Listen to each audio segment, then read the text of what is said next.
Kapag babae ang sumuko, tapos na.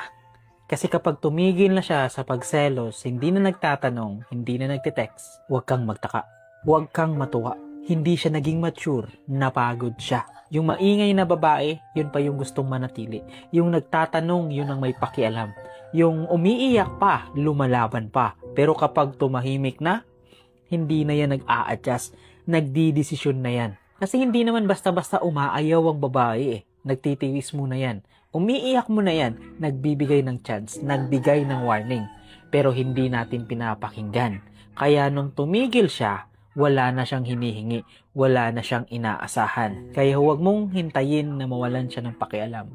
Ayusin mo habang may emotion pa. Ayusin mo dahil mahal mo pa siya at mahal ka pa. Dahil ang babaeng walang pakialam, hindi na bumabalik sa dati. Kasi kapag ang babae ang umayaw, hindi na yan drama. Desisyon na yan na iwan.